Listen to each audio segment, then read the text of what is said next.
Assalamualaikum warahmatullahi wabarakatuh. Kali ini saya akan menjelaskan mengenai apa itu sistem politik.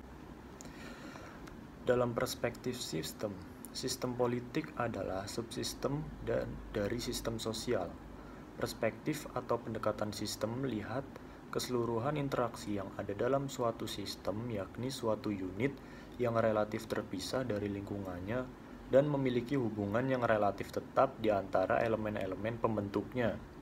Kehidupan politik dari perspektif sistem bisa dilihat dari berbagai sudut, misalnya dengan menekankan pada kelembagaan yang ada, kita bisa melihat pada struktur hubungan antara berbagai lembaga atau institusi pembentuk sistem politik.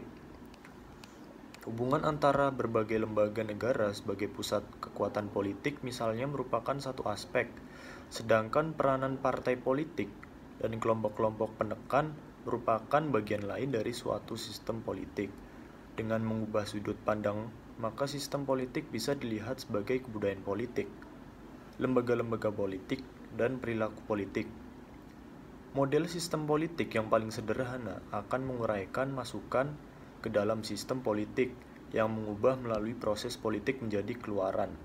Dalam model ini, masukan biasanya dikaitkan dengan dukungan maupun tuntutan yang harus diolah oleh sistem politik lewat berbagai keputusan dan pelayanan publik yang diberikan oleh pemerintahan untuk bisa menghasilkan kesejahteraan bagi rakyat.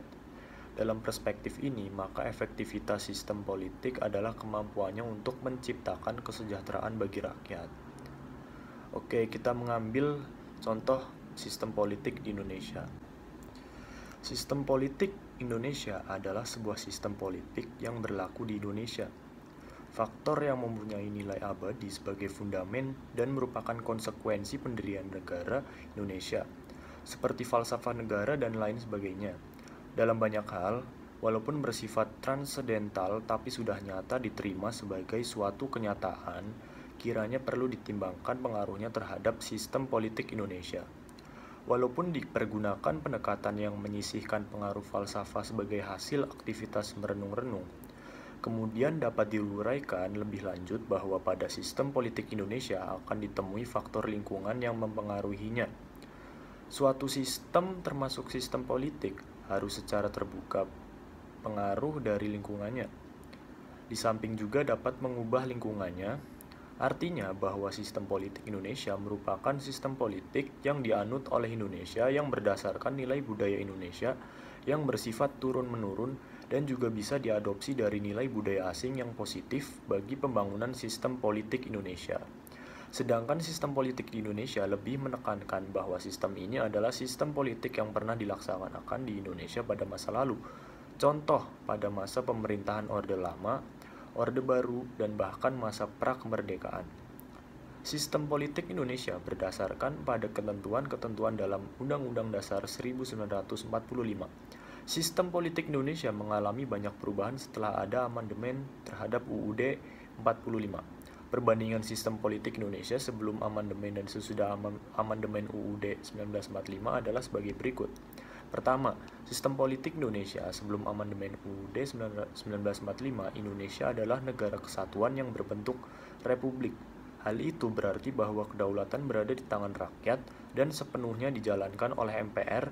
Indonesia menganut sistem pemerintahan presidensil, artinya presiden berkedudukan sebagai kepala negara dan kepala pemerintahan.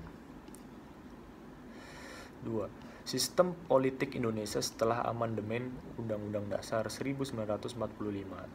Pokok-pokok sistem politik di Indonesia setelah amandemen Undang-Undang Dasar 1945 adalah sebagai berikut. Yang pertama, bentuk negara adalah kesatuan, sedangkan bentuk pemerintahan adalah republik. NKRI terbagi dalam 34 daerah provinsi dengan menggunakan prinsip desentralisasi yang luas, nyata, dan bertanggung jawab. 2. Kekuasaan eksekutif berada di tangan presiden. Yang ketiga, tidak ada lembaga tertinggi dan lembaga tinggi negara. Yang ada lembaga negara seperti MPR, DPR, DPD, BPK, Presiden, MKKY, dan MA. Yang keempat, DPA ditiadakan, yang kemudian dibentuk sebuah dewan pertimbangan yang berada langsung di bawah presiden. Yang terakhir, kekuasaan membentuk undang-undang ada di tangan DPR, Selain itu, DPR menetapkan anggaran belanja negara dan mengawasi jalannya pemerintahan. DPR tidak dapat dibubarkan oleh Presiden beserta kabinetnya, tetapi dapat mengajukan usulan pemberhentian Presiden kepada MPR. Oke, mungkin itu saja penjelasan singkat dari saya mengenai apa itu sistem politik. Wassalamualaikum warahmatullahi wabarakatuh.